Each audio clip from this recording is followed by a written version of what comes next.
My name is Sir Muscles, and this is how to anchor. When anchoring, the first thing you're going to want to choose is your operator. So for anti-plane, you've got Smoke, Echo Maestro. For intel, you've got Mira, Pulse. For utility, Dock Legion Wamai. Or impact tricking, you can use Castle, Maestro, even Alibi. They're all really good for their secondary shotgun and impact combination. So impact tricking with them is pretty good. Usually I'll use Castle, but if I don't need Castle's barricades, I'll use Alibi because of her better weapon.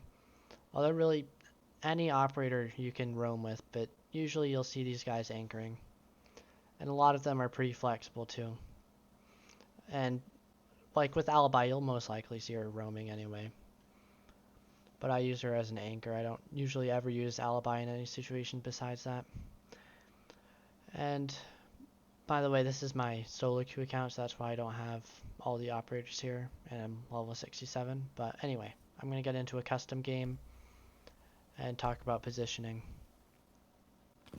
So here I am on Chalet, and for positioning, you want to be somewhere safe but flexible. Flexible is, there are exceptions to it, which I'll get to in a moment, but generally, if you have both of those, then you're going to be good. In a place like Connector here, usually I won't play in the back here unless you have the shield, because if you have someone from blue, they can deny a good part of this if you don't have the shield, and if someone walks down main stairs, you're going to be very exposed here. And so you'll have to kind of like sit somewhere here, or somewhere here, which is exposed to wine cellar. So this is like the safest part in this back area of Connector if you do not have the deployable shield. And usually you'll have a Jaeger, which can eat up any impacts or ash charges or whatever. So usually if I'm playing Connector, I'll play in the back here, and I'll make this rotation. Because I don't have to worry about someone coming down main stairs. I can hold an angle on main stairs too in case someone peeks. I don't have to worry about blue. And the only thing I have to worry about in wine cellar is this, which I can always prone or even hold an angle on it, because this is a great place to hold an angle. Also, if this shield wasn't here, if you're playing in this corner here and you hear a plant, you have to swing around here. But this exposes you to main stairs and to blue. So in order to get the planter in the default spot here, you're extremely exposed. If you're here, you can just come over here, tap them. And that exposes you to the back of the wine cellar a bit, but just coming out to right here, you're not really that exposed.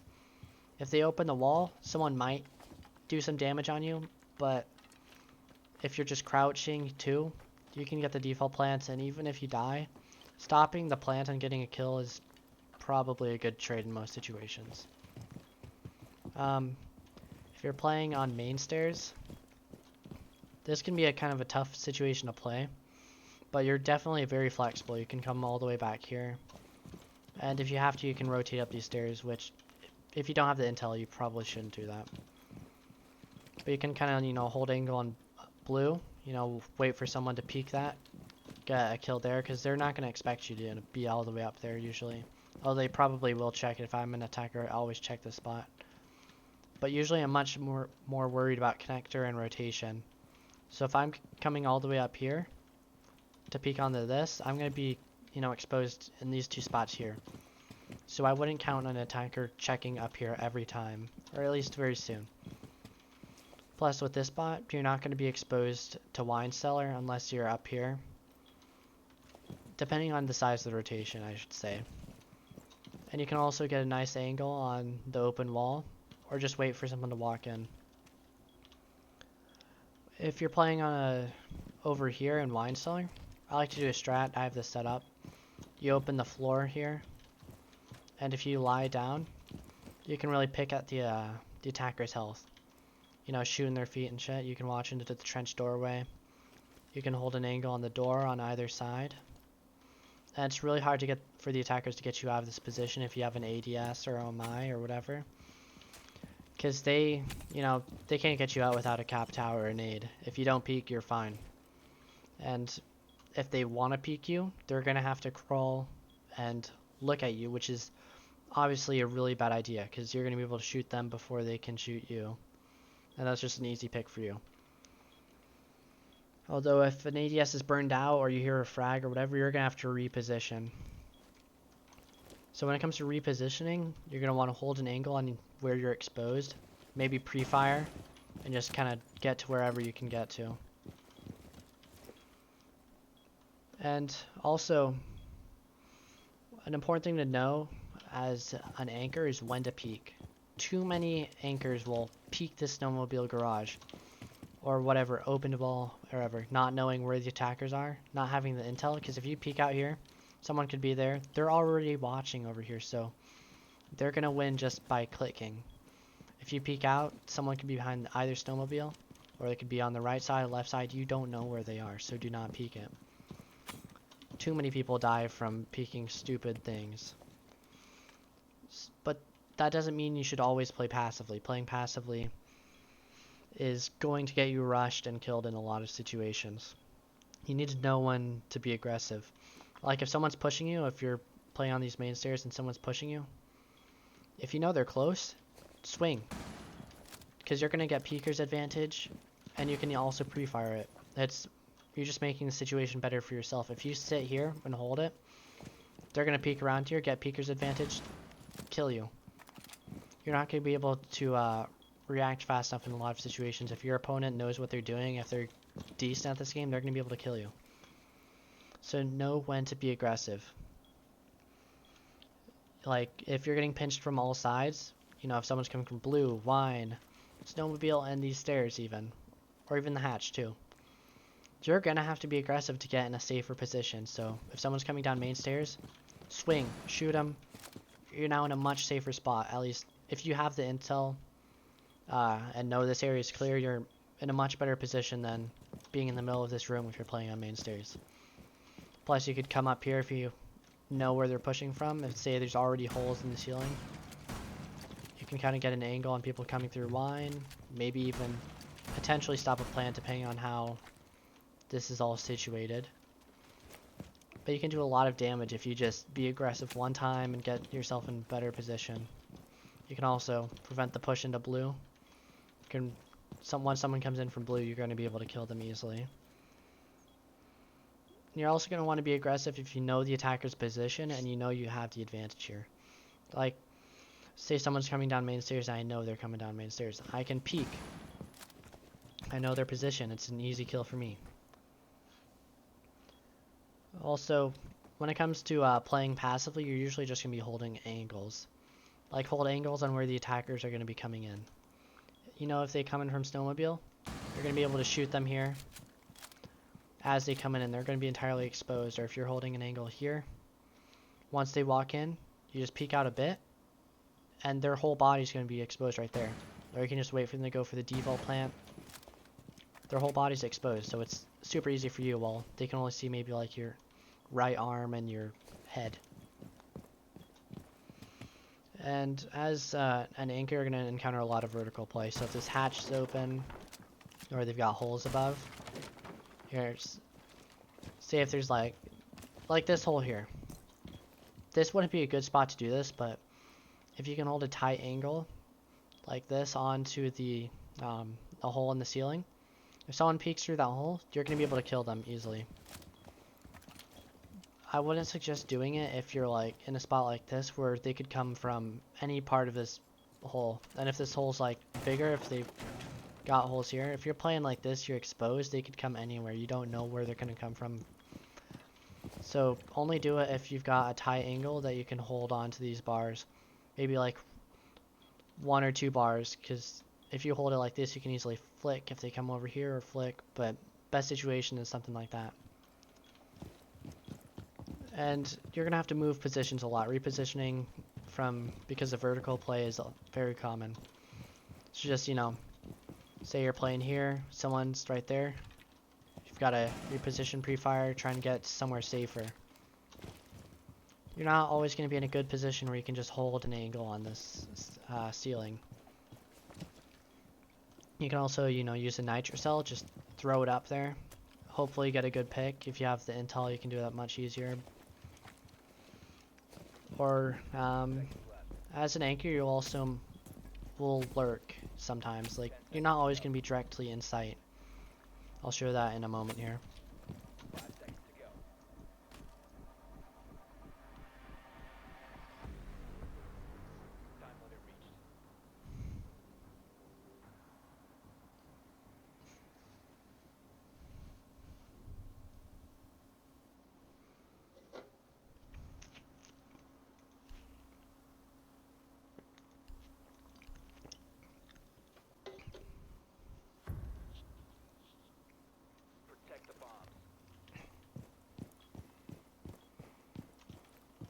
Anyway, if you're an anchor, you can lurk out of sight. You know, being an anchor does not mean staying in sight, so if you play somewhere like main garage, this isn't exactly a good spot to do this strategy, but I'll explain that in a moment.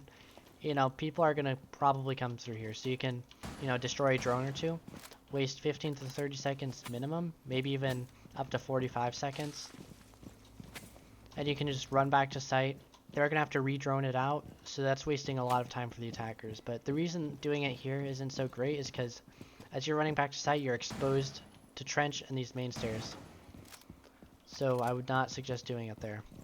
Although there are plenty of good places to do it, like if you want to come over here in blue, go up these stairs, people are always going to be pushing games. You know, you can destroy a drone or something here. They're going to have to re-drone it out. They're going to have to maybe even, might want to try and push somewhere else. Go through this doorway, go through upstairs. But you've already run back to site, and they're going to expect you to be roaming around here. So they're going to drone more extensively than they normally would.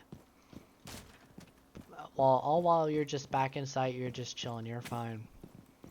So that's the power lurking can have. Just simply lurking, destroying a drone, and running back to site. When it comes to secondary gadgets, starting with barbed wire, I like to use it for sound cues mostly, and sometimes slowing down, depending on what my plan is.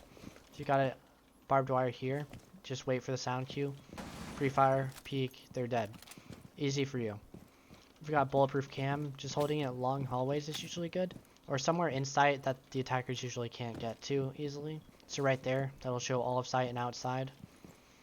They might use nade or impact or something to take that out, but if they waste that utility on a bulletproof cam, that's a win for you, because generally that could have been used on something more important.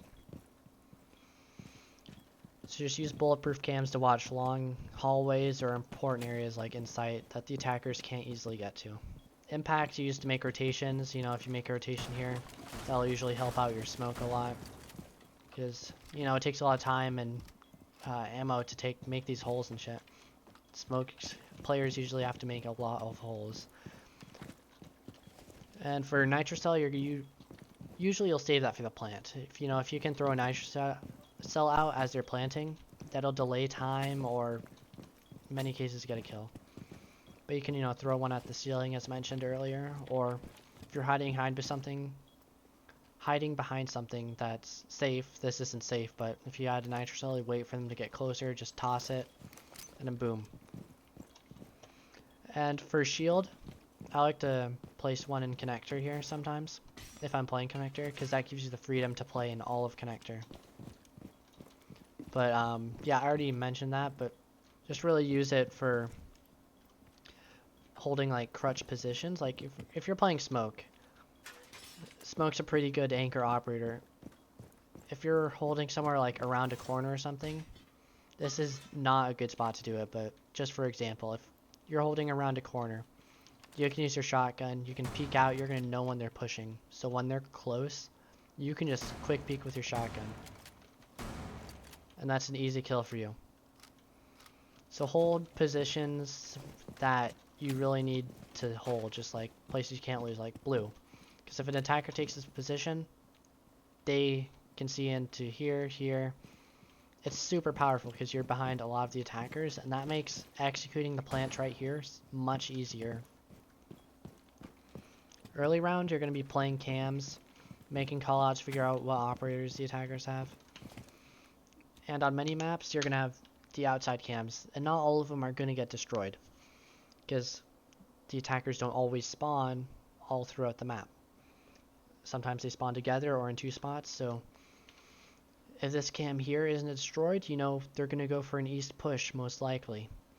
Because they all spawned on the east, no one spawned west. On a map like Chalet though, mostly both cams are going to get destroyed.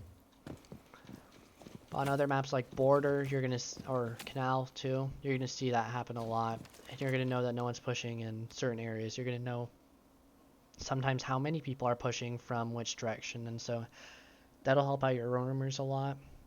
And you can make callouts, you know, inside the building.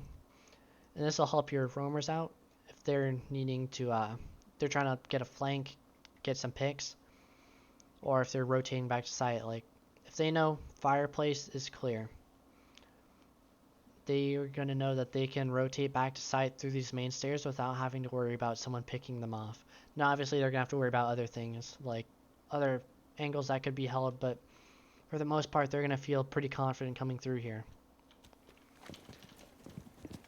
So yeah, as an anchor early round, you're just going to be making a lot of callouts and not doing too much. Mid round, you'll still be making callouts to assist your roamers. You know, making callouts is super important, and holding angles. Not really being aggressive most of the time, but waiting for them to come in. And late round, if you have the advantage, you're going to play passively. Always play passively if you have the advantage. So many times, you know, it's a 1v5 or whatever, and then it gets close, you know, 1v2 or whatever, because, you know, all your teammates were stupid and wanted to get that final kill for that dopamine hit. Just be patient, don't be greedy, hold angles if you have the advantage. Now, if you have the disadvantage, you need to play aggressively, because if you wait for them, the attackers, to all rush you at once, late round, you're going to die. You can't do much about it if it's like a 1v3 or a 2v4. You need to play aggressive, get a pick, and the situation instantly becomes so much better for you. If you can deny that rush by one player, the difference that makes is significant, because if one person's planting, the other two are holding angles, only having to worry about two people is so much better than three. Because, you know, say one person's watching this open wall and one's at the doorway. If you're good, you know, you get that one at the wall, get the one at the doorway, and by now the plant might have gone down, but if you have a teammate, you know, he can help you out. You can just quickly swing around here with the shotgun, boom. And boom, you just clutch that. So usually you're going to be pretty aggressive late round. That's mostly when your aggressive plays are made. Now when you're in sight, if you're getting droned, you're usually going to reposition if you're in a vulnerable spot like this. If you know they have cap tower nades, you're going to want to, you know, get out of here. So, you know, just try and get out of there safely, hold angles, pre-fire, whatever. But if you're somewhere like here, you don't really need to move. Like, if you're all the way back here, you know someone's in blue, expect a nade to come at you, but really just chill in here. Just take out the drone if you can, which you should be able to. And you don't really need to move around much if it's not going to, you know, go against you. It'll change depending on the situation. And if site's being droned out early, prepare for a heavy push into site, because that's usually what happens if site's getting droned out, you know, first 30 seconds of the round, first minute or whatever. And the last thing I have to say is never do nothing. There's so much you can do as an anchor. People don't always realize it, but, you know, you can make callouts, you can watch the cams. You know, the callouts you make helps the roamers so much. You can hold angles, and you can just wait for them to come in. Because if you're sitting here doing nothing, just chilling on your phone waiting for something to happen, someone's going to come in here, tap you, because you're not paying attention. You need to pay attention as an anchor. It's super important. Because you're going to be getting most of the information. You're going to know what the attackers are going to do most of the time, because you're going to hear them above, below, wherever. So you need to pay attention. You need to make those callouts. You need to hold angles and wait for that push. Because they might do it when you least expect it, and if you're not paying attention, you're going to get rushed, you're going to get killed, and, you know, you're going to lose the round because you were being stupid. So that's all I have to say for today. Thanks for watching the video, and if you enjoyed it, I don't know, just give it a like, I guess, but, thanks. Toodles.